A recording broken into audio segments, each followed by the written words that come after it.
बोलो पार्वती मैया की जय। मैं आपको कोकिला व्रत के बारे में बताने जा रही हूँ। कोकिला व्रत का महत्व, कोकिला व्रत का विधान, व्रत करने की विधि एवं कोकिला व्रत की कहानी सुनाने जा रही हूँ। कोकिला व्रत सुहाग का व्रत है। इसमें शादीशुदा महिलाओं को कोकिला व्रत अवश्य करना चाहिए। इस व्रत को करने से महिलाएं पार्वती धाम को जाती है। आषाढ़ शुक्ल पूर्णिमा से प्रारंभ करके श्रावणी पूर्णिमा तक यह व्रत किया जाता है।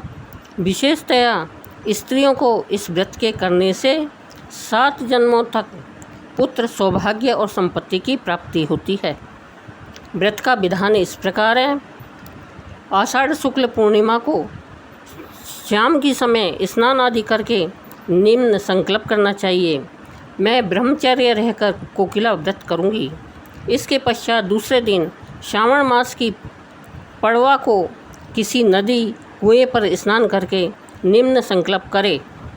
मम धन धान्यादि सहित सौभाग्यम प्राप्त्यार्थ शिव तुष्टे च कोकिला व्रतहम करिष्मे। तत्पश्चात आरंभ में 8 दिनों तक भीगे और पिसे आंवलों में सुगंधित तिल का तेल मिलाकर उससे स्नान करें। फिर उसके अगले 8 दिनों तक भिगोई हुई मुरामासी, बचकुष्ट, जटामासी दोनों, हल्दी, मुरा, शिलाजीत, चंदन, बच, चंपक, नागरमोथा आदि 10 औषधियों को मिलाकर के उससे स्नान करें। इसके अगले 8 दिनों तक पिसी हुई बच के जल से स्नान करें और अंत के 6 दिनों तक पिसे तिल, आंवले व सभी औषधि के जल से स्नान करें। इस प्रकार प्रतिदिन स्नान करके बड़ों के द्वारा बनाई गई कोयल, जो कि लाख की कोयल होती है, आँख में मोती, तांबे की चोंच, चांदी का झाड़ सुनार से बनवा लें। उसकी पूजा करें। चंदन, सुगंधित पुष्प, धूप, दीप, तिल, चावल, नवेद आदि अर्पित करें। इस प्रकार सावन महीना पूरा होने पर पूर्णिमा तक उसके अंतिम दिन तांबे के पात्र में मिट्टी की कोयल या कोकिला का वस्त्राभूषण आदि से सुंदर श्रृंगार करके सास को भेंट करे। ऐसा करने से स्त्री पति के साथ सुख सौभाग्य का भोग करके पार्वती जी के धाम को जाती है। इस व्रत में कोकिला को पार्वती जी का रूप मानकर ही पूजते हैं। उद्यापन में हवन करना, साड़ी ब्लाउज का बेच देना, मंगलसूत्र, बिछिया, तांबे का कलश देना चाहिए और ब्राह्मणों को जिमाना चाहिए। अब कोकिला व्रत की कहानी। जिस साल में अधिक आषाढ़ आता है तब यह व्रत प्रथम आषाढ़ की पूर्णिमा से दूसरे आषाढ़ की पूर्णिमा तक किया जाता है। इसमें प्रतिदिन प्रातःकाल में स्नान करके संयम पूर्वक दिन बिताया जाता है। स्नान आदि गंगा, यमुना या अन्य नदियों में किया जाए तो अधिक पुण्यदायी होता है। इस व्रत में भोजन एक बार करना चाहिए, धरती पर सोना चाहिए तथा ब्रह्मचर्य का पालन करना चाहिए। किसी की निंदा स्तुति में न पड़े, राग द्वेष से दूर रहे। यह व्रत महिलाओं के अखंड सौभाग्य के लिए किया जाता है। कथा इस प्रकार है।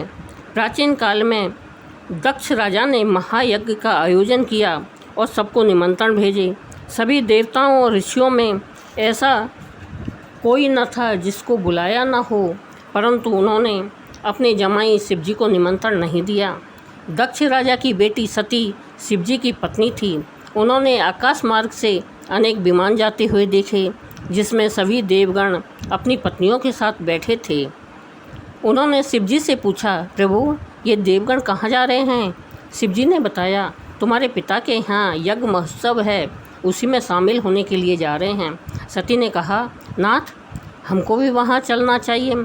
शिवजी ने उत्तर दिया, हमको तो कोई निमंत्रण ही नहीं आया है प्रिय। सती हट करने लगी और समझाने पर भी न मानी, तो शिवजी ने अपने गणों के साथ उन्हें भेज दिया, परंतु वहाँ जाने पर उनका अत्यंत अपमान किया गया। कोई भी उससे सीधी बात नहीं करता था। उनकी माता और बहनें भी पिता के डर से उनके करीब न आई।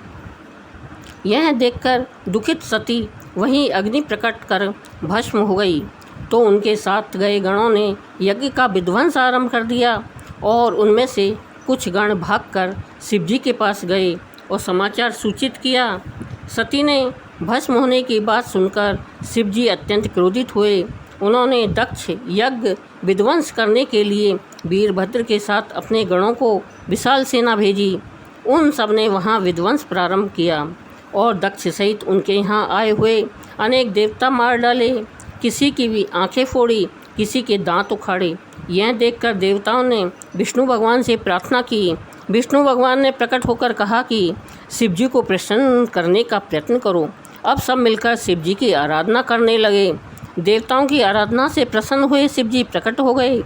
उनके आदेश से ब्रह्मा जी ने दक्ष के धड़ से बकरे का सिर लगाकर जोड़ दिया, जिससे दक्ष जीवित हो गए। इसी प्रकार अन्य देवताओं को भी जीवित किया गया।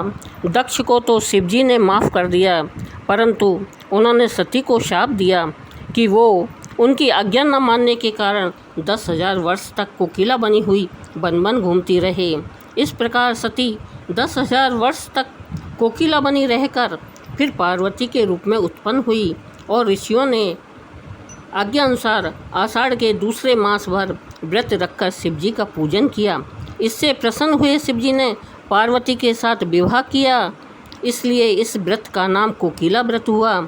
यह व्रत कुंवारी कन्याओं के लिए श्रेष्ठ पति प्राप्त करने वाला होता है।